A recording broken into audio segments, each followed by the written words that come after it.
Баршаңызға қайырлы күн, құрметті оқырмандарым. Бүгін сіздерге капуста қосылған лечо салатының рецептімен бөлісемін. Видеоны өткізбей мұқият қарап, каналыма тіркеліп, жанындағы қоңырау белгісін басып қойыңыздар. Бізге қажетті заттар қызанақ, сәбіз, сарымсақ, орамжапырақ және де осындай ащы бұрыш қажет болады. Ең алдымен сәбізді корей күшінен осылай ұсақтап өткізіп аламыз. Орамжапырақтың жұмсақтау жерін қолданамыз және де қатты жерін қолданбаңыздар. Орамжапырақ, яғни капустаны жіп-жіңішке, жұп-жұқа етіп турайсыздар. Піскен уақытында да тезірек піседі және жегенде де ыңғайлы. Үлкен-үлкен етіп турағаннан гөрі осылай жұқалау етіп тураған дұрыс. Міне қараңыздар, дәл осылай турап алыңыздар. Келесі кезекте болгар бұрышын турайтын боламыз. Бұл жерде өз қалауыңыз бойынша 4 бұрышты етіп немесе соломка етіп турауға да болады. Мейлінше қып-қызыл таза піскен түрін қолданыңыздар. Бұл салатқа жақсы дәм береді. Және де ескертетін жағдай, барлық көкөністерімізді салқын сумен тап-таза етіп, қоқыстарынан тазартып, жуып дайындап алғандарыңыз дұрыс.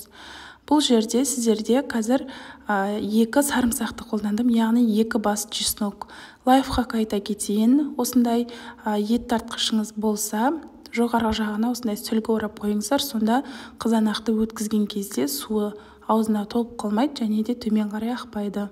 Және де қызанақтың еттілеу, дөңгелек түрін қолданыңыздар, сол жақсы сочный болады. Егер сіздер сухой түрі, ол сопақша тәрізді қызанақтар. Мен бұл жерде огородтың дөңгелек жаңағы қызанағын қолдандым. Барлығын өткізіп аламыз, ал қызанақтан осындай су қалып кетеді, бұны пайда қылып қоспай қойыңыздар, өйткені ол кейін салатымызды тез ашытып жібереді. Бізге үлкен кастрюль керек болады. Қазаныңыз болса, қазанға құйса да болады. Бұл салатты қуырмаймыз, қайнатып жасаймыз. Енді бір бұрқ еткізіп осылай қайнайын деп жатқанда, бірінші кезекте капустаны саламыз, яғни орамжапырақты. Қызанақпен бірге барлығын толықтай араластырамыз және де міндетті түрде бір қайнағанынша күтеміз. Газдың астын ең қатты көзіне қойып қойыңыздар. Және де капустаның пісу уақыты ұзақ болғандықтан бірінші саласыздар. Міне қарасаңыздар, кішкене қайнайын деп жатыр. Осы уақытта сәбізді салатын боламыз. Тағы да сәбізді салып жақсылап араластырып, бұрқыратып, тағы бір қайнатып аламыз. Алғашында осындай қою масса болады. Араластырған кезде біраз қайнағаннан кейін, яғни 15 минут қайнатасыздар. 15 минут уақыттан кейін капустаның да сәбіздің де сөлі бөлініп, кішкене көлемі кішірейеді. 15 минут өткеннен кейін тураған болгар бұрыштарын саламыз. Оны да жақсылап тағы араластырамыз. Менің каналымдағы видеолар ұнап жатса, лайк басып, комментарий бөлімде өз пікіріңізді қалдырыңыз. Төменгі жақта поделиться деген батырма тұр, соны басып, WhatsApp желісінде чаттарға, группаларға, туған-туыстарыңызбен бөлісіп қойыңыздар. Болгар бұрышы қайнағаннан кейін үстінен 3 ас қасық толтырып тұз саласыздар. Тұзы басымырақ бола берген дұрыс, сол кезде салат тәтті болады. Жақсылап барлығын араластырамыз, тағы да қайнатамыз. Осы уақыт аралығында лабыр жапырағын, туралған сарымсақтарды және де қара бұрыш қоссаңыздар да болады. Ащы бұрышты бұл жерде мен бір ғана данасын қолдандым, өйткені үйде балалар жемей қояды қатты ащы болса. Егер сіздің үйіңізде ересек адамдар болса, немесе қатты ащыны ұнататындар болса, ащы бұрышты 2 данасын, 3 данасын қолдануға болады. Бірақ одан көп қоссаңыздар қатты ащы болып кетеді. Бәрін бір араластырамыз. Енді осы уақыттан бастап санайсыздар. 30 минут толық қайнауы керек. Арасында, осы уақыт аралықтарында араластырып тұрыңыздар, өйткені қою массасы төменге қарай түсіп бастайды. Сондықтан араластырып тұруды ұмытпаңыздар. Қайнау барысында банкілеріңізді тазартып жуып, осылай мантываркада стерильдеп алдым, немесе шәугімнің қақпағында бір штуктан жаңағы стерильдеп алуға да болады, қыздар. Сондай-ақ каналымда өте дәмді қыс мезгіліне арналған салаттардың рецепті бар.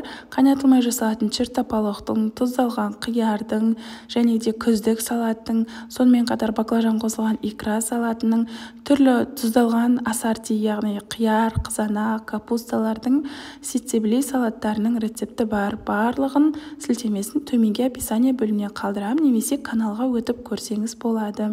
Енді үстіне сұйық май құямыз. Сұйық майды осы пісуіне 3 минут 5 минут қалғанда құйсаңыздар болады.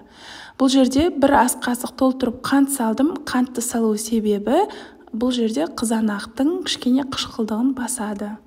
Және де барлығын толықтай араластырамыз. Қайнау барсын 30 минут толғаннан кейін газдың астын жай қойып, жай бұрқыратып қайнап, стерилденген банкіңізге құйып, барлығын бұрап жауатын боламыз. Дәл осы рецептпен жасайтын болсаңыз, 4 литрден аса, яғни 4,5 литрдей салат шығады. Банканың былғанбау үшін осындай арнайы воронка алсаңыздар болады. Өте ыңғайлы, базарларда сатады, бағасы да өте қолжетімді. Барлығын осы ретпен банканы толықтай толтырып, аузына дейін толтырып саламыз. Және де қақпақты қайнатсаңыздар да болады 5 минут, немесе ыстық суға салғыласаңыздар да болады. Мен ыстық суға салып, қайнап тұрған ыстық суға 5 минут 10 минуттай салып алдым. Келесі кезекте барлығын осылай жасап болғаннан соң арнайы банка бұрағыш құрылғы бар. Соның көмегімен жақсылап тұрып бұрайтын боласыздар. Менде осындай түрі тез әрі оңай жабылады. Негізі бір бұрағаннан жабылады, бірақ мен сенімді болу үшін 3 рет, 4 реттен осылай қайта кері айналдырып, қайта бұрайтын боламын.